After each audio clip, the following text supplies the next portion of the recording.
Знаете дека секогаш зборувам на тема цели, колку се важни целите, колку е важно човек да сонува, колку е важно човек да биде во иднината, колку е важно човек да биде насочен кон нешто кое што е убаво и добро. Но што се случува и како можеме да оживееме некој човек кој што е демотивиран? Како можеме да направиме некој демотивиран човек да биде мотивиран пак? Ако сте виделе демотивирани луѓе, ќе ви објаснам едно нешто кое што може да направите да му помогнете да стане повторно мотивиран. Како некого да го мотивирате, како некого да му кренете енергијата повторно, како да направите да се разбуди неговата сила и неговата енергија. Тоа би било интересно веројатно да се знае. Ќе почнам со еден цитат од филозофот Хабарт и вели: сите стопови се случуваат поради пропаднати цели. Што се пропаднати цели? Пропадната цел е човекот сонува за нешто, сака да дојде до нешто и не успева да дојде до тоа нешто поради било која причина, поради стопови од околината, поради самиот он, поради незнаење, поради несигурност, поради тоа што има мисла дека треба да се откаже, што и да е. Но вика, сите стопови се случуваат поради пропаднати цели. Позади секој стоп постои пропадната цел. Кога човек е стопиран во животот и нема волја, нема желби и така натаму, веројатно има некоја пропадната цел. И вика, постои закон во врска со ова. Се што треба да направите да го возобновите животот и акцијата е да ја распламтите пропаднатата цел. Стоповите веднаш ќе ги снема.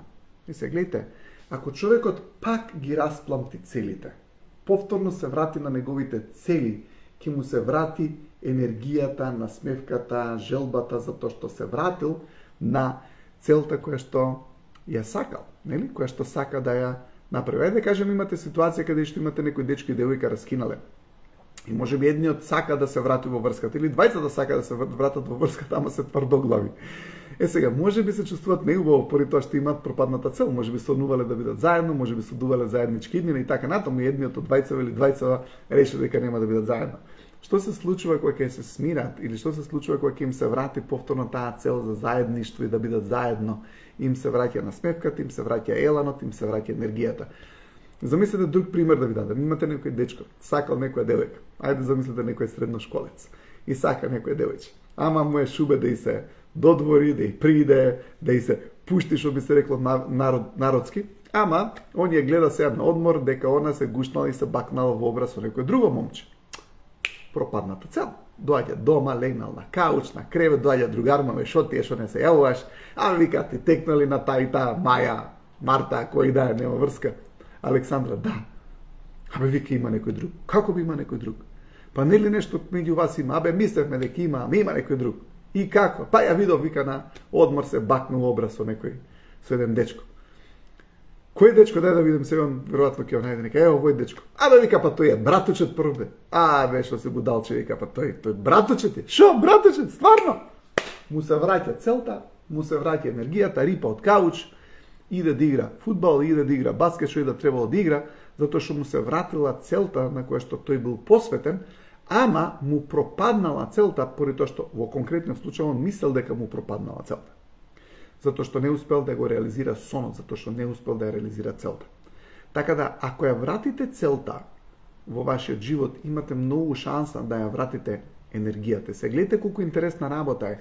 Кога луѓето тргаат во насока на некоја цел или да реализираат некоја цел, они, ако се откажат цело време од таа цел и никогаш не поминат да дојдат до целта, и ако се стопираат, на нив енергијата ќе им ја снема, затоа што убавата енергија е во насока на тек, така имаме течење на енергијата. Ако имаш ти препрека и заринкаш у препреката и се откажеш, секако дека целта ќе биде пропадната. Знаете, зборот failure, на англиски failure е неуспех, доаѓа од зборот на француски фалир, веројатно, појма немам како се чита, ама доаѓа од зборот на нештото да му фали, ке нас од таму потекна зборот фалично, значи дека не е комплетно. Така да ако човекот не ја достигне таа цел, на него енергијата ќе му падне, поради тоа што не продолжил во насока на тек, не гудил у препреката и таа енергија се стопирала. И он сега не е во движење, како рекава што е во движење, него е бум, пренасочен во некоја друга цел, која што може би за него воопшто не е важна. Да ви дадам пример колку се важни целите. И се гледате, целта е до толку важна што ако човекот ја снема целта, он снемува своја ориентацијска точка. Порано, кога, знаете, кога немало GPS системи, кога немало ни радари било какви, кога немало уреди на бродовите за да знаат кај се наоѓаат, локацијата морнарите ја барале во однос на звездата Северница. Гледате, они во однос на звездата тоа им било координата, тоа им била точка референтна. И таа референтна точка ја зимале и врз база на звездата Северница наоѓале каде се наоѓаат они во морето. Гледате, звездата Северница и вашата координатна точка се вашите цели кои што вие ги имате. И доколку човекот ги изгуби тие координати, он почнува да доаѓа во конфузија. Сега одам на еден друг дел од ова предавање, кој што сакам да го поврзам со првиот дел, а тоа е за целите, а тоа е кога ќе изгубиш ти референтна точка, координатна точка, тоа може да ти биде целта, си била со некој дечко, сте раскинале со дечко, веќе таа референтна точка ја немаш и почнуваш да се чувствуваш изгубен во морево, фигуративно земено во животот, поради тоа што ја немаш координатата, референтната точка каде треба да одиш, поради тоа што ако ти имаш насока и правец каде треба да одиш, животот не е конфузен. Но ако ти немаш таа референтна координатна точка, тогаш животот почнува да станува конфузен.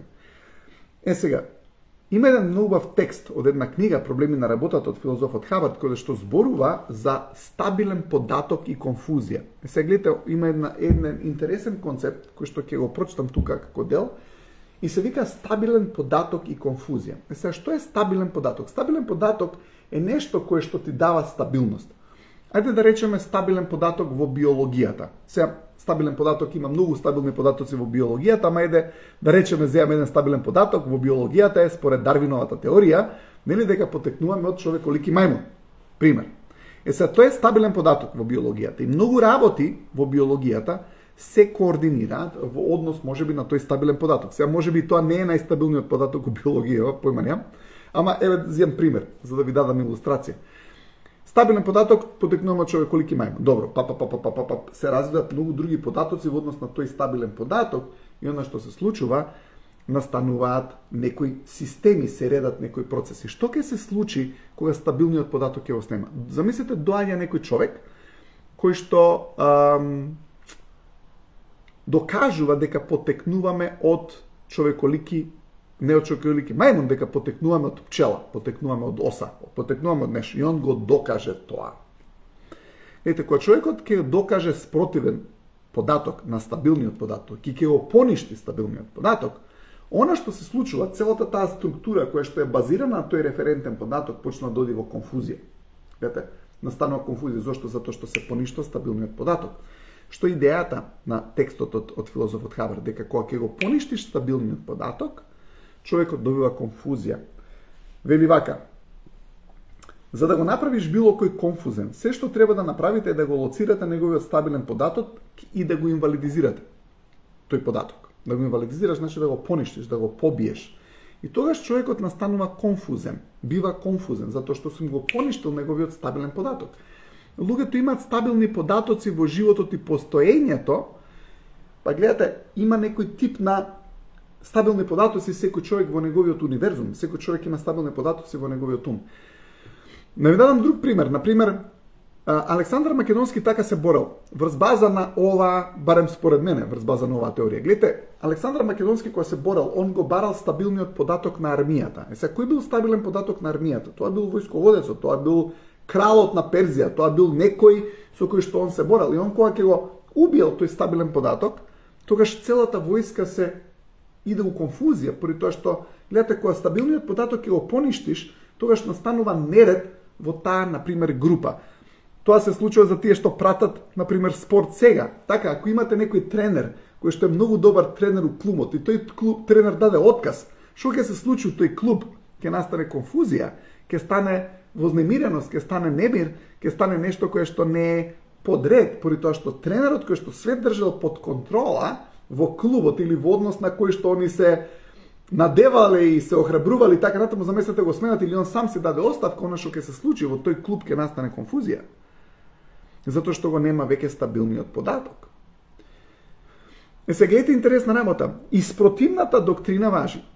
Доктрина е убедување, односно учење, дека ако сакаш да ја снема конфузијата, мора да одбереш стабилен податок. Значи имаме две работи. Едно е уништи го стабилен податок, ќе направиш конфузија, ама ако сакаш да немаш конфузијата, мора да одбереш некој стабилен податок. Сега гледате интересна работа. Ова во врска со стабилниот податок и конфузија. Ви се случило ли некојаш кога бев помал, кога бевме во лептокарија со моите? Го памтам уште тој ден. Мал бев, мајка ми беше стабилен податок. Како многу често на децата кои има стабилен податок, мама, најчесто или мама и тато или тато.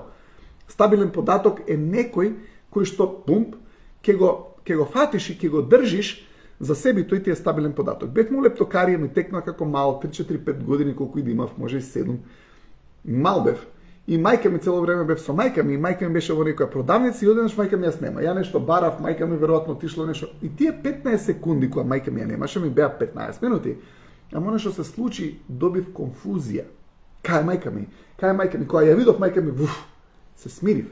Така затоа што конфузијата ја снемало веќе затоа што ми се вратил стабилниот податок, ама кога стабилниот податок во овој случај мајка ми ја снема, тогаш настанува конфузија. Ајде да се вратиме на релацијата помеѓу момчето и девојката. Раскинуваат. Стабилниот податок го нема. Без разлика каква била релацијата, на таа девојка дечкото и бил стабилен податок, некаква иднина со него била стабилен податок. Замислете па колку е у конфузија кога ненадејно дечкото ќе раскина девојкава, поради тоа што девојкава планирала свадба или дечко планирал свадба со неа. И она што се случува, неговиот стабилен податок може он ќе дознае дека она го изневерила и она ќе дознае она изневерила и не мора да изневерил, не ќе да биде со неа, се руши целиот универзум, поради тоа што универзумот ваш е изграден од вашите стабилни податоци. Сега ќе објаснам како да го изградиме тој универзум. Значи имаме стабилен податок, имаме конфузија. Интересно е приказнала со мене и со мајка ми во лептокарија. Ја губам неа од вид кратко, ми села конфузија, некој тип на мало вознемирување, после тоа кога ја гледам неа, ми доаѓа смиреност затоа што стравот ми го снемува, поради тоа што конфузијата исто така е страв. Што е стравот? Конфузија, немаш некој стабилен податок. Луѓето кои што сакаат све да имаат под контрол, они сакаат да имаат стабилни податоци. Тука ако го нема, имаат конфузија и така натаму. Но ќе објаснам каде одам со сето ова. Друг пример за стабилен податок. Сте биле некојаш на некој семинар и замислите одидете на семинар, никого не знаете. Не знаеш никој човек на семинарот. Ке најдеш еден што го едва и го познаваш. Ке доеш, ке му се ушлямчиш, ке му се пришамчиш до него, ке се залепиш до него. Зошто? Зашто ти е стабилен податок. Jer ти имаш стабилен податок. Сега, кога ќе дое човек до тој стабилен податок, он се чувствува убаво. Друг пример, ќе отидете некаде со некоја туристичка агенција, каде што никого не знаете у туристичката агенција, само ти си со дечкото или дечкото и девојкава се и они се со стабилен податок, со никој не се дружат, ама тоа е на почетокот. Кога ќе отидете таму, кога ќе се воспостави таа комуникација, кога луѓето ќе ви станат стабилни податоци, сте виделе каква е енергијата назад кога се враќаат од автобус, пеат, утре ќе излеземе на кафе, утре ќе се евоцираме спори, ајде се видиме. И се они обезбедиле стабилни податоци и на тој начин го чувствуваат просторот да биде нивен. Кога ќе одите во некој град, кај што не сте биле, колку убаво да имате некој човек што ви е стабилен податок, што ќе ви го покаже градот, затоа што ти е убаво, затоа што тој те води, затоа што те запознава со различни работи. Кога ќе отидеш во некој нов град, например, прво ја знаеш едната населба, па после ја знаеш другата населба, па третата населба и почнуваш да воспоставуваш стабилни податоци и на тој начин почнуваш да се чувствуваш смирен.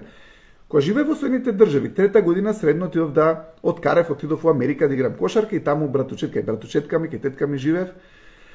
Баш кај овие роднини кај што бевме сега во Њу Јорк, во Милвоки, во Њу Џерси и така натаму. И сега кога бев во Америка, секогаш бев со братучетка ми првиот месец, поради тоа што немав стабилни податоци, ама братучетка ми ќе ме запознаеше со нејзини пријателки, со нејзини пријатели. И еднаш, два пати, три пати ќе ги сретнев луѓево и после тоа и братучетка ми да не беше со мене, не ми беше неубаво поради тоа што бев со стабилни податоци.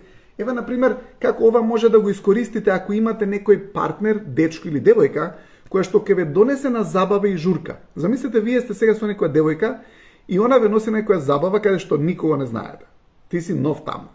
И замисли она сега да те остави, како што често бива, да те остави и се ти, ако не се знаеш со никого, може би ти си комуникативен, ама не ти е убаво затоа што не се познаваш со никого, и она ќе отиде и ти седиш и ти е непријатно, или она седи и е непријатно, а ти си отишол да се дружиш со твоите другари, ама ти си е донал на слава. Си е донал на слава кај твоите, она никого не знае од твоите роднини. Сега она се надева дека ти ќе бидеш до неа, или се надева дека ќе ја сместиш со некој кој што веќе го знае она. Може би она ја знае твојата братучетка зашто сте излегли претходно, или го знае твојот братучет. Смести ја со нив, затоа што ќе се чувства пубаво. Ако ја ставиш ти на маса со теткиве и бабиве кои што ја гледаат попреку сега ќе му раѓа дете на овој, нема да му раѓа или што и да е, можеби нема таква енергија, едноставно не се знаат и нема добра комуникација која ставиш на неа со маса каде што со луѓе околу маса кои што она не ги познава, ќе биде непријатно. Поради тоа што нема стабилен податок, поради тоа што не е во некоја убава и пријатна атмосфера. Така да гледате, кога човекот го има тој стабилен податок, он се чувствува убаво.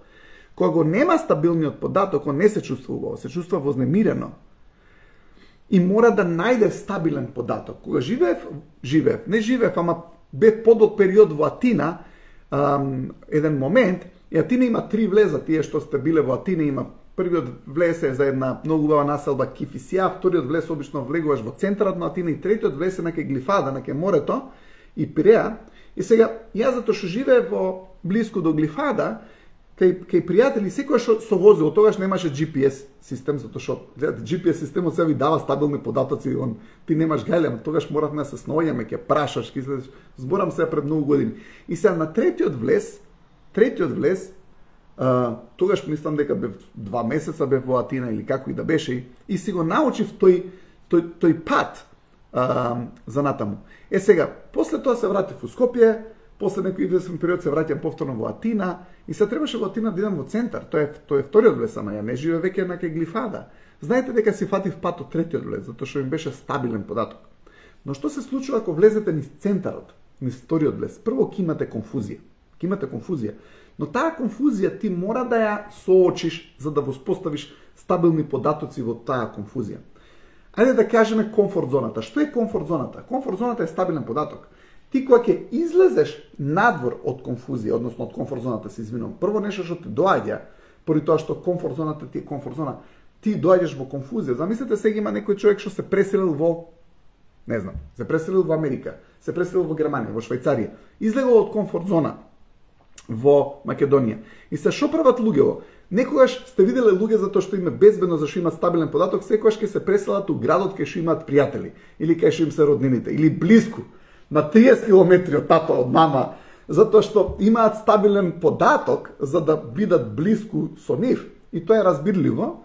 Но гледайте, дури да отидете некаде сами, да, вие ќе искусите прво конфузија, но нели кога излагаме ние надвор од комфорт зоната, ние доаѓаме во една ситуација каде што ти не можеш све да контролираш, но она што се случува, почнуваш ти да воспоставуваш стабилни податоци, зашто на работа ќе запознаеш луѓе, па ќе отидеш во еден мол, па ќе отидете у друг мол.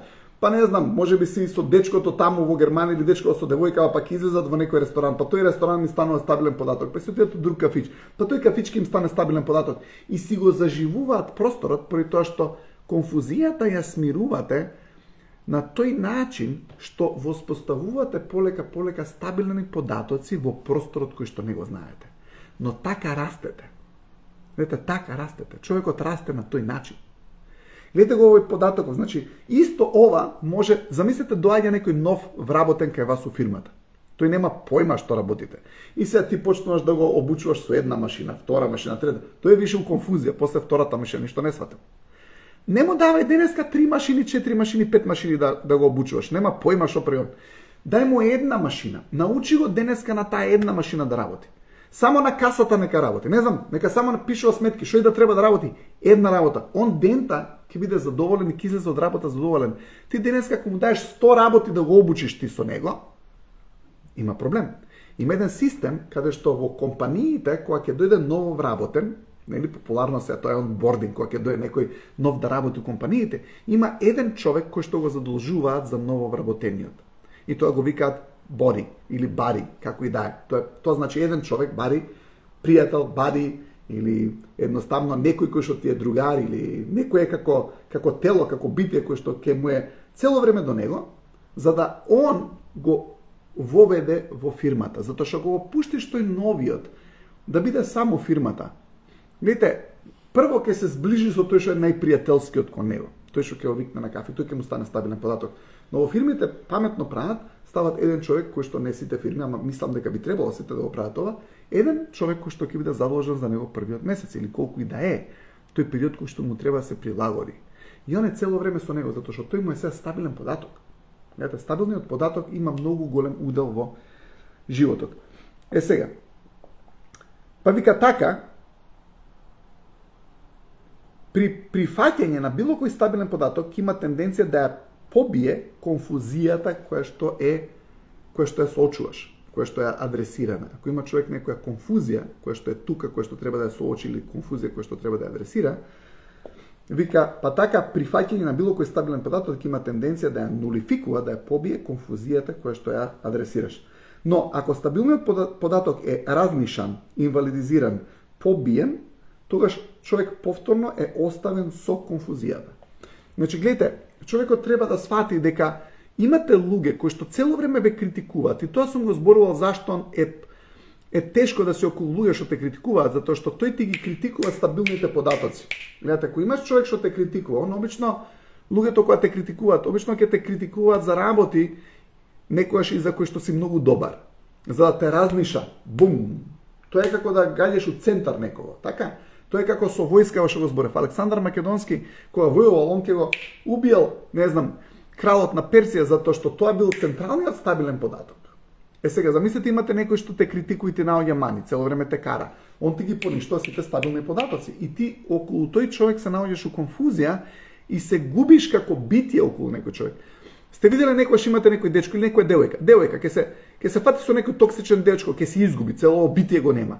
Дечко ќе се фати со некоја токсична девојка. Дечко не го препознаваш. Зашто? Затоа што таа му ги изрешетала сите стабилни податоци. Он ја сузбил неа у поим. Знаете кога рече, те уби у поим, фактички те убива у поим. Баш зборот поим значи податок, у некој поим те убива у поим, у срж, фактички те убива у стабилен податок. Затоа ако имате луѓе кои што се цело време тенденциозно критични кон вас, они ти го рушат твојот универзум и ти ја рушат својата сигурност, затоа што сигурноста доаѓа од стабилен податок, а стабилниот податок ти дава чувство дека знаеш. Се ако некој човек ти побие еден, друг, трет, четврт, пети стабилен податок, ти затоа што стабилниот податок или сигурност или знаењето го немаш, ти почнуваш да правиш мислење. И гледаш, тоа мислење те прави несигурен, затоа што почнуваш да мислиш. Самодовербата и сигурноста не е мислење. Самодовербата и сигурноста е делување врз база на знаење, врз база на стабилни податоци. Значи ти еднаш си пробал, втор пат, трет пат, четврт пат си сватил нешто, имаш стабилен податок кој што функционира за тебе и ти врз база на тој стабилен податок после тоа креираш, градиш, ствараш универзум, креираш простор, ствараш простор и ствараш акција. Но кога некој човек те направи сомничав врз база на тоа што ти си го заклучил и ти се покажало дека ти е точен стабилен податок и кога ќе ти го побие, тогаш те враќа на тој период кога си бил у конфузија пред да ги воспоставиш сите тие стабилни податоци за да можеш да бидеш сигурен со самодоверба и да знаеш.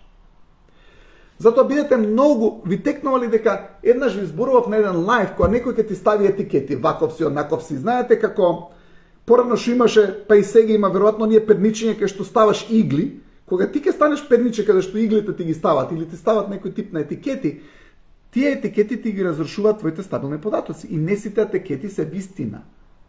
И мора да прифатиш, да знаеш кои етикети се вистина, кои не се, затоа што тие што не се вистина, ти го разрушуваат твојот стабилен податок како човек, така? Сега зашто го зборев ова сега, а на почеток почнав со цели? Целта која што вие имате во животот е стабилен податок. И во оваа книга што се вика Проблеми на работата, филозофов Хабард вели стабилен податок за животот е работата. И затоа е многу важно човек да има работа. Сте виделе човек кој ќе се пензионира како влегува у конфузија, затоа што имал универзум преку работата, сега работата му е разнишана. Човек имал цел, му е побиена таа цел, универзумот му е разнишан.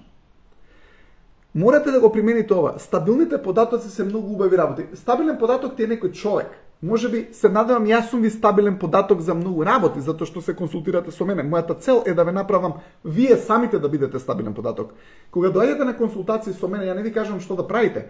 Ја ви давам стабилни податоци за областа која што ви е проблематична и преку тие стабилни податоци се обидувам вие да воспоставите контрола во вашиот живот. Луѓето мислат дека ја им кажувам што треба да прават. Ја не им кажам на луѓето што треба да прават. Јас само и ги знам стабилните податоци во дадени области и тие стабилни податоци кои ќе ви ги презентирам и ќе ви ги дадам, вие сами ја правите позитивната промена во вашиот живот, поради тоа што го имате стабилниот податок кој што е валиден стабилен податок за таа област, затоа што за жал имате луѓе што имаат многу погрешни стабилни податоци и тогаш тие се фиксираат за тие погрешни стабилни податоци и тешко име, зашто и некои луѓе е тешко да ги смените, поради тоа што ти сакаш да го промениш некој човек, ама ти мора прво да му дадеш културно и фино друг стабилен податок, за он да го пушти стариот податок, затоа што он ако се држи за стариот податок и ти сакаш да му го инвалидизираш стариот податок, ама при тоа не му дадеш нов стабилен податок, ти не можеш да направиш промена позитивна кај тој човек.